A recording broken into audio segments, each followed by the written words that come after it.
Délire. 1. Vierge folle. L'époux infernal. Écoutons la confession d'un compagnon d'enfer.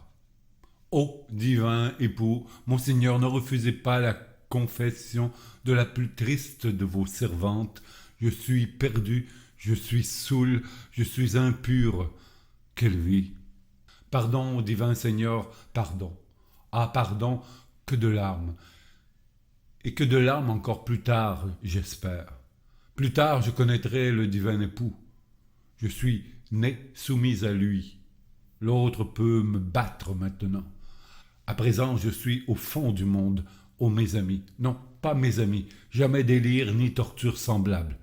Est-ce bête? Ah, je souffre, je crie, je souffre, vraiment.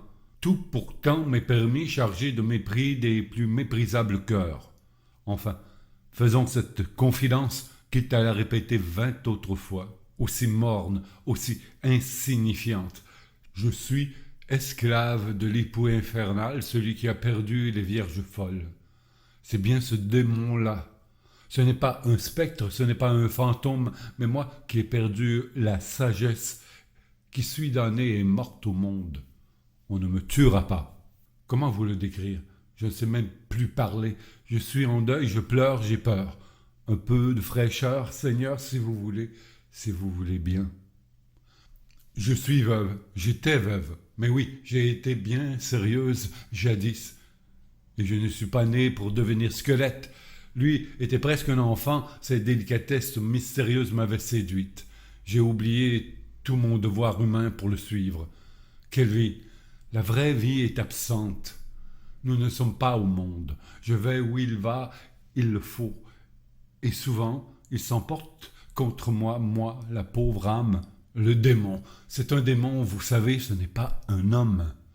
Il dit, je n'aime pas les femmes, l'amour est à réinventer, on le sait. Elles ne peuvent plus que vouloir une position assurée, la position gagnée.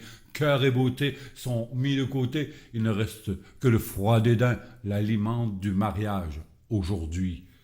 Ou bien je vois des femmes avec les signes du bonheur dont moi, j'aurais pu faire de bonnes camarades, dévorées tout d'abord par des brutes sensibles comme des bûchers.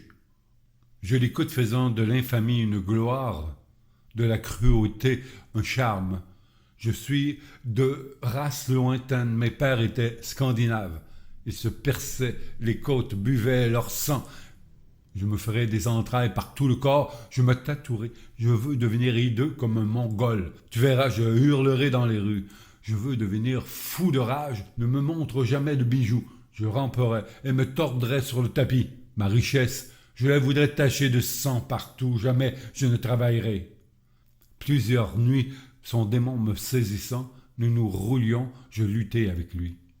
Les nuits, souvent ivre, il se poste dans les rues ou dans des maisons pour m'épouvanter mortellement. On me coupera vraiment le cou, ce sera dégoûtant. Oh, ces jours où il veut marcher avec l'air du crime. Parfois il parle en une façon de patois attendri, de la mort qui fait repentir des malheureux qui existent certainement, des travaux pénibles, des départs qui déchirent les cœurs. Dans les bouges où nous nous enivrions, il pleurait en considérant ceux qui nous entouraient, bétail de la misère. Il relevait les ivrognes dans les rues noires. Il avait la pitié d'une mère méchante pour les petits-enfants. Il s'en allait avec des gentillesses de petite fille au catéchisme. Il feignait d'être éclairé sur tout, commerce, art, médecine. Je le suivais, il le faut. Je voyais tout le décor dont, en esprit, il s'entourait. Vêtements, draps, meubles. Je lui prêtais des armes, une autre figure. Je voyais tout ce qui le touchait comme il aurait voulu le créer lui-même. Quand il me semblait avoir l'esprit inerte, je le suivais, moi, dans des actions étranges et compliquées. Loin, bonne ou mauvaise, j'étais sûr de ne jamais entrer dans son monde.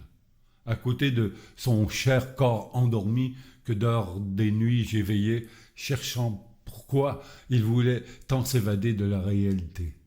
Jamais homme n'eut pareil vœu. Je reconnaissais, sans craindre pour lui, qu'il pouvait être un sérieux danger dans la société. Il a peut-être des secrets pour changer la vie. Non, il ne fait qu'en chercher, me répliquai-je. Enfin, sa charité est ensorcelée et j'en suis la prisonnière. Aucune autre âme n'aurait assez de force, force de désespoir pour la supporter, pour être protégée et aimée par lui. D'ailleurs, je ne me le fierais pas avec une autre âme. On voit son ange, jamais l'ange d'un autre, je crois. J'étais dans son âme comme dans un palais qu'on a vidé pour ne pas voir une personne si peu noble que vous. Voilà tout. Hélas, je dépendais bien de lui. Mais que voulait-il avec mon existence terne et lâche? Il ne me rendait pas meilleur s'il ne me faisait pas mourir. Tristement dépité, je lui dis quelquefois « Je te comprends ». Il haussait les épaules. Ainsi, mon chagrin se renouvelant sans cesse et me trouvant plus égaré à mes yeux, comme à tous les yeux qui auraient voulu me fixer si je n'eusse été condamné pour jamais à l'oubli de tous. J'avais de plus en plus faim de sa bonté. Avec ses baisers et ses étreintes amies, c'était un ciel, un sombre ciel où j'entrais et où j'aurais voulu être laissé, pauvre, sourde, muette, aveugle. Déjà j'en prenais l'habitude. Je nous voyais comme deux bons enfants libres de se promener dans le paradis de tristesse. Nous nous accordions. Bien émus, nous travaillions ensemble. Mais après une pénétrante caresse, il disait « Comme ça te paraîtra drôle quand je n'y serai plus, ce par quoi tu as passé quand tu n'auras plus mes bras sous ton cou, ni mon cœur pour t'y reposer, ni cette bouche pour tes yeux. Parce qu'il faudra que je m'en aille très loin un jour, puis il faut que j'en aide d'autres, c'est mon devoir, quoique ce soit guère ragoûtant, chère âme. » Tout de suite je me pressentais, lui parti en proie au vertige, précipité dans l'ombre la plus affreuse, la mort. Je lui faisais promettre qu'il ne me lâcherait pas. Il l'a faite 20 fois, cette promesse d'amant. C'était aussi frivole que moi, lui disant « Je te comprends ». Ah, je n'ai jamais été jalouse de lui, il ne me quittera pas, je crois. Que devenir? Il n'a pas une connaissance, il ne travaillera jamais. Il veut vivre somnambule. Seule sa bonté et sa charité lui donneraient-elles droit dans le monde réel? Par instant, j'oublie la pitié où je suis tombé. Lui me rendra forte. Nous voyagerons, nous chasserons dans les déserts, nous dormirons sur les pavés des villes inconnues sans soin, sans peine, où je me réveillerai et les lois et les mœurs seront changées, grâce à son pouvoir magique. Le monde, en restant le même, me laissera mes désirs, joie nonchalante. Oh, la vie d'aventure qui existe dans les livres d'enfants. Pour me récompenser, j'ai tant souffert, me la donneras-tu? Il ne peut pas. J'ignore son idéal. Il m'a dit avoir des regrets, des espoirs. Cela ne doit pas me regarder. Parle-t-il à Dieu? Peut-être devrais-je m'adresser à Dieu. Je suis au plus profond de l'abîme et je ne sais plus prier. S'il m'expliquait ses tristesses, les comprendrais-je plus que ses railleries? Il m'attaque, il passe des heures à me faire honte de tout ce qui m'a pu toucher au monde, et s'indigne si je pleure. Tu vois cet élégant jeune homme entrant dans la belle et calme maison? Il s'appelle Duval, Dufour, Armand, Maurice, que sais-je. Une femme s'est dévouée à aimer ce méchant idiot. Elle est morte. C'est certes une sainte au ciel à présent. Tu me feras mourir comme il a fait mourir cette femme. C'est notre sort à nous, cœurs charitables. Hélas, il y avait des jours où tous les hommes agissants lui paraissaient les jouets de délires grotesques. Il riait affreusement longtemps. Puis il reprenait ses manières de jeune mère, de jeune sœur aimée. S'il était moins sauvage, nous serions sauvés. Mais sa douceur aussi est mortelle. Je me suis soumise à « je suis folle ». Un jour peut-être il disparaîtra merveilleusement. Mais il faut que je sache. S'il doit remonter à un ciel, que je vois un peu l'assomption de mon petit ami. Drôle de ménage. Délire 2. L'alchimie du verbe. À moi, l'histoire d'une de mes folies.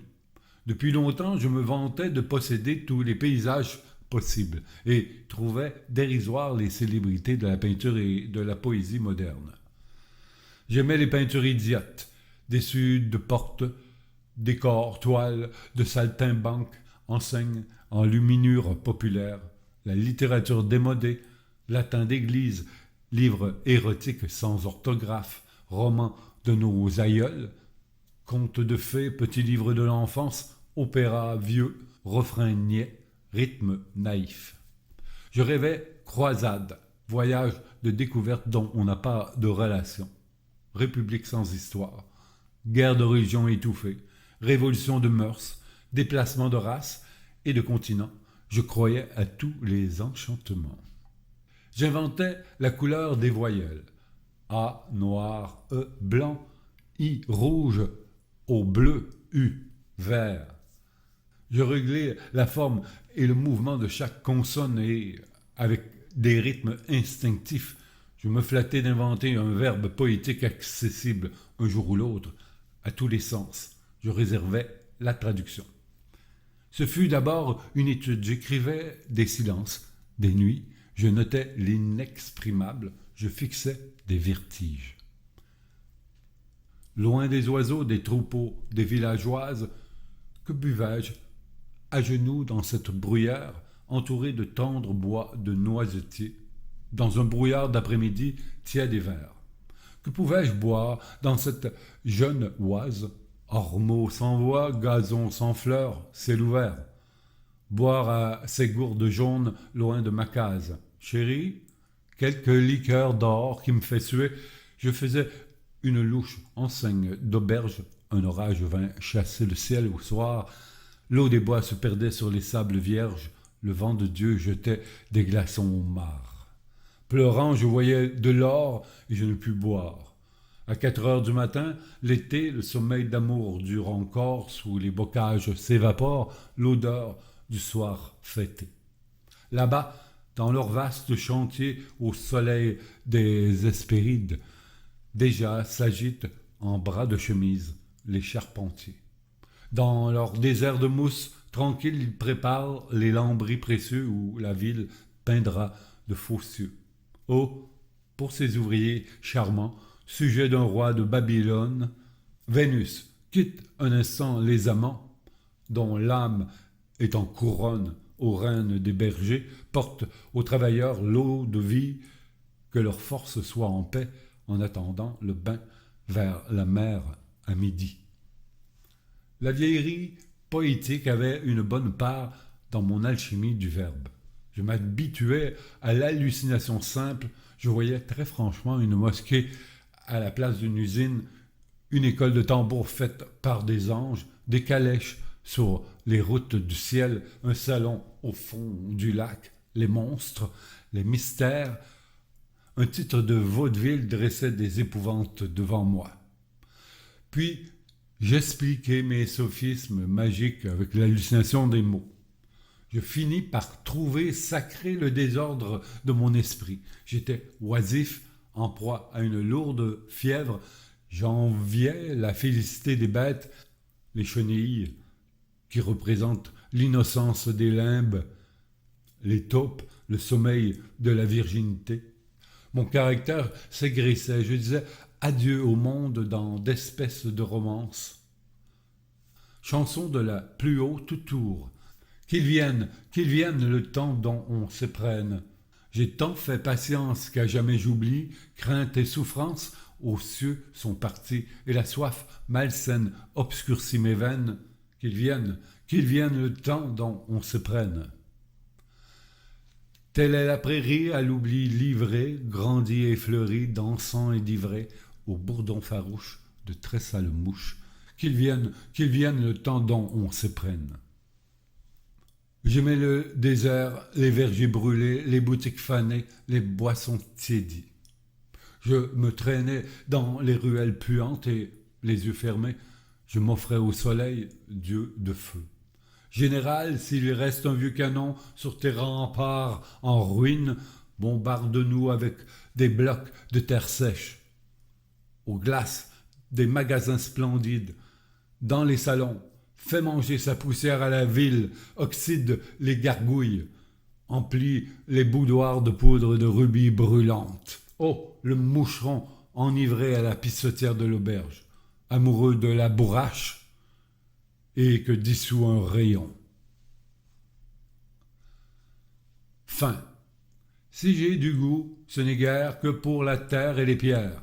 Je déjeune toujours d'air, de roc, de charbon, de fer. Mes fins, tourner, peser, fin.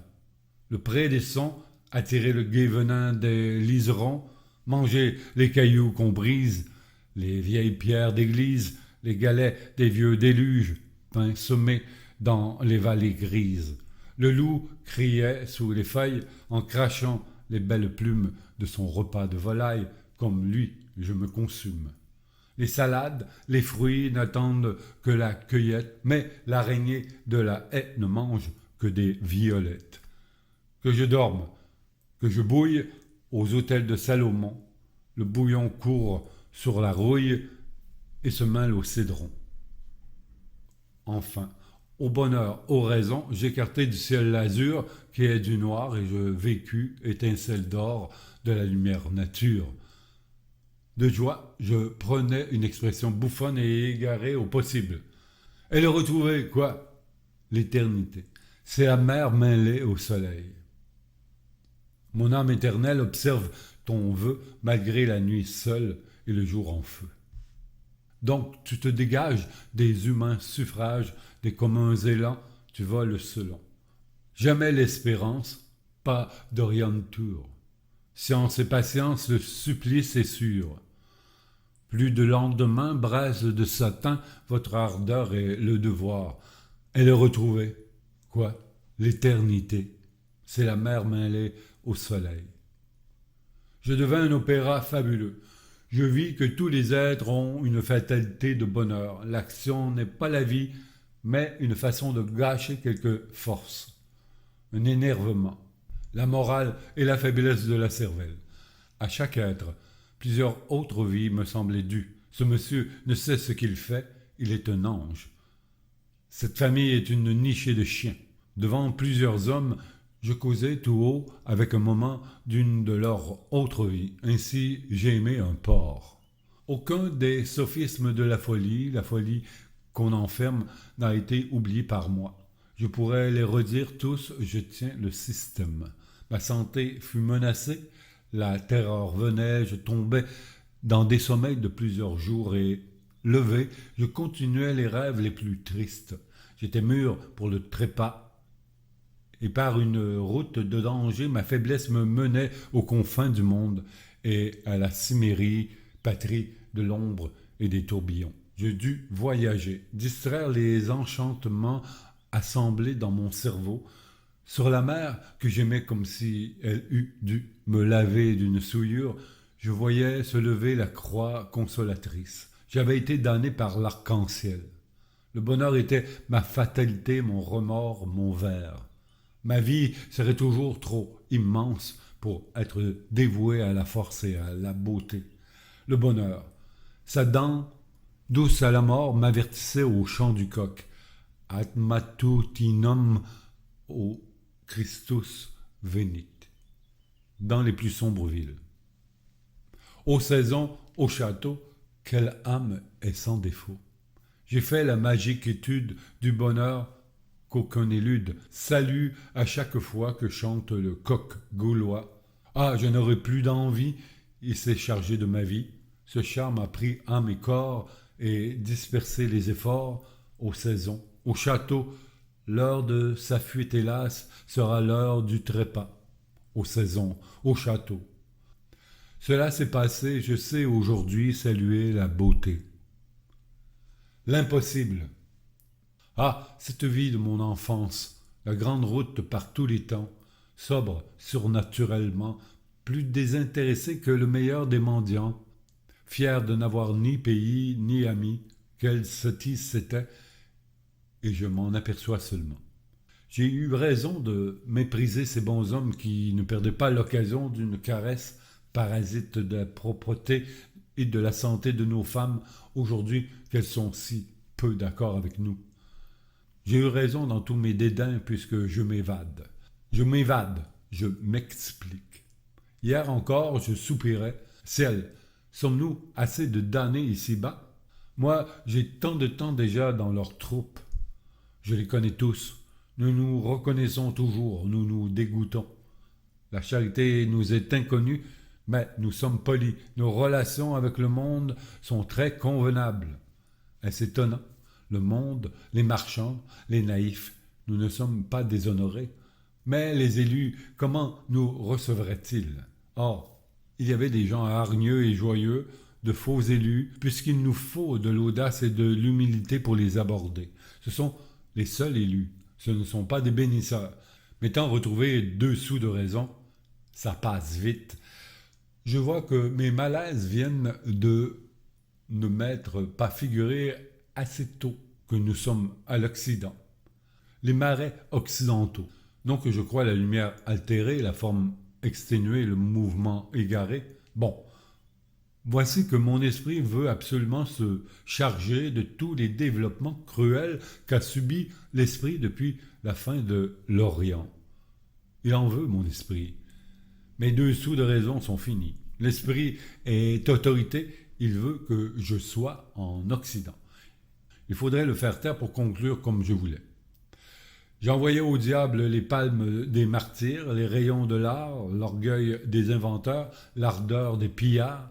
Je retournais à l'Orient et à la sagesse première et éternelle. Il paraît que c'est un rêve de paresse grossière.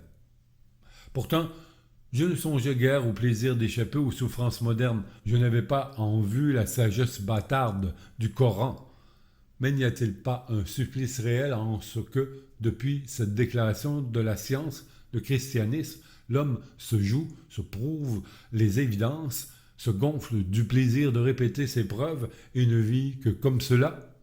Torture subtile, niaise, source de mes divagations spirituelles, la nature pourrait s'ennuyer peut-être. M. Prudhomme est né avec le Christ. N'est-ce pas parce que nous cultivons la brume? Nous mangeons la fièvre dans nos légumes à queue. Et l'ivrognerie, et le tabac, et l'ignorance et le dévouement. Tout cela est-il assez loin de la pensée de la sagesse de l'Orient, la patrie primitive? Pourquoi un monde moderne si de pareils poisons s'inventent? Les gens d'église diront « c'est compris, mais vous voulez parler de l'Éden, rien pour vous dans l'histoire des peuples orientaux ?» C'est vrai. C'est à l'Éden que je songeais. Qu'est-ce que c'est pour mon rêve, cette pureté des races antiques? Les philosophes, le monde n'a pas d'âge, l'humanité se déplace simplement. Vous êtes en Occident, mais libre d'habiter dans votre Orient, quelque ancien qu'il vous le faille, et d'y habiter bien. Ne soyez pas vaincus. Philosophes, vous êtes de votre Occident. Mon esprit prend garde. Pas de parti de salut violent, exerce-toi. Ah, la science ne va pas assez vite pour nous. Mais je m'aperçois que mon esprit dort. S'il était bien éveillé, toujours à partir de ce moment, nous serions bientôt à la vérité, qui peut-être nous entoure avec ses anges pleurants. S'il avait été éveillé jusqu'à ce moment-là, c'est que je n'aurais pas cédé aux instincts délétères à une époque immémoriale. S'il avait toujours été bien éveillé, je voguerais en pleine sagesse. Ô pureté, pureté! C'est cette minute d'éveil qui m'a donné la vision de la pureté. Par l'esprit, on va à Dieu, déchirante infortune. L'éclair, le travail humain, c'est l'explosion qui éclaire mon abîme de temps en temps. Rien n'est vanité à la science et en avant, crie l'ecclésiaste moderne, c'est-à-dire tout le monde. Et pourtant, les cadavres des méchants et des fainéants tombent sur le cœur des autres.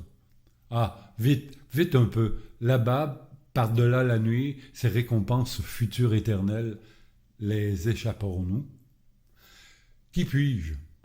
Je connais le travail et la science est trop lente. Que la prière galope et que la lumière gronde, je le vois bien. C'est trop simple. Il fait trop chaud, on se passera de moi. J'ai mon devoir, j'en serai fier à la façon de plusieurs en le mettant de côté. Ma vie est usée, allons, feignons, fainéantons, ô pitié. Et nous existerons en nous amusant, en rêvant amour monstre et univers fantastique, en nous plaignant et en nous corrélant les apparences du monde, saltimbanques, mendiants, artistes, bandits, prêtres. Sur mon lit d'hôpital, l'odeur de l'encens m'est revenue si puissante, gardien des aromates sacrés, confesseur, martyr. Allez mes 20 ans si les autres vont 20 ans. Non, non, à présent je me révolte contre la mort. Le travail paraît trop léger à mon orgueil. Ma trahison au monde serait un supplice trop court. Au dernier moment, j'attaquerai à droite, à gauche. Alors, oh, chère pauvre âme, l'éternité serait-elle pas perdue pour nous? Matin. N'eus-je pas une fois une jeunesse aimable, héroïque, fabuleuse, à écrire des feuilles d'or? Trop de chance. Par quel crime, par quelle erreur ai-je mérité ma faiblesse actuelle? Vous qui prétendez que des bêtes poussent des sanglots de chagrin, que des malades désespèrent, que des morts rêvent mal, tâchez de raconter ma chute et mon sommeil. Moi, je ne puis plus m'expliquer que le mendiant, avec ses continuels pater et Ave Maria, je ne sais plus parler. Pourtant, aujourd'hui, je crois avoir fini la relation de mon enfer. C'était l'enfer, l'ancien, celui dont le Fils de l'homme ouvrit les portes. Du même désert, à la même nuit, toujours mes yeux, là, se réveillent à l'étoile d'argent. Toujours sans que s'émeuvent les rois de la vie, les trois mages, le cœur, l'âme, l'esprit. Quand irons-nous, par-delà les grèves et les monts, saluer la naissance du travail nouveau, la sagesse nouvelle, la fuite des tyrans et des démons, la fin de la superstition adorée, les premiers, Noël sur la terre, le chant des cieux, la marche des peuples, esclaves, ne maudissons pas la vie. Adieu. L'automne déjà, mais pourquoi regretter un éternel soleil si nous sommes engagés à la découverte de la clarté divine, loin des gens qui meurent sur les saisons? L'automne, notre barque, élevée dans les brumes immobiles, tourne vers le port de la misère, la cité énorme, au ciel taché de feu et de boue. Ah, les haillons pourris, le pain trempé de pluie, l'ivresse, les 1000 amours qui m'ont crucifié.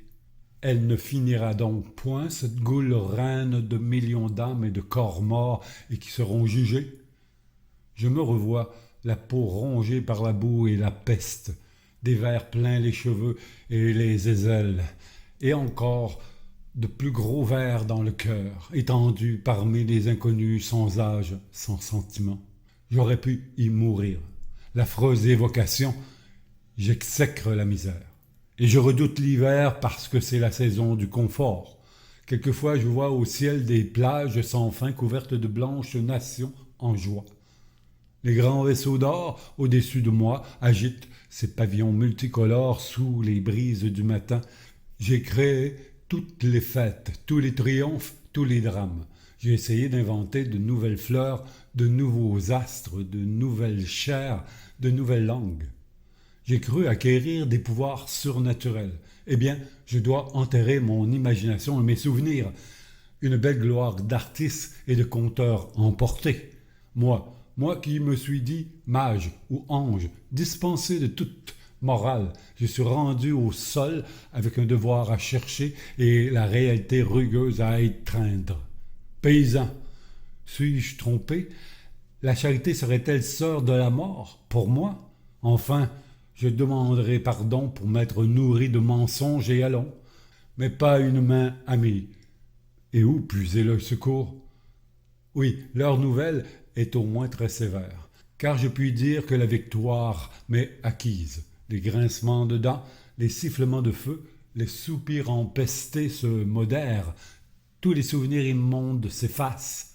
Mes derniers regrets détalent, des jalousies pour les mendiants, les brigands, les amis de la mort, les arriérés de toutes sortes. Damné, si je me vengeais! Il faut être absolument moderne. Point de cantique, tenir le pas gagné, dure nuit, le sang séché fume dans ma face, et je n'ai rien derrière moi que cet horrible arbrisseau. Le combat spirituel est aussi brutal que la bataille d'hommes, mais la vision de la justice est le plaisir de Dieu seul. Cependant, c'est la veille. recevons tous les influx de vigueur et de tendresse réelle. Et à l'aurore, armés d'une ardente patience, nous entrerons aux splendides villes. Que parlais-je de main amie? Un bel avantage, c'est que je puis rire des vieils amours mensongères et frapper de honte ces couples menteurs. J'ai vu l'enfer des femmes là-bas, et il me sera loisible de posséder la vérité dans une âme et un corps. Avril ou 1873.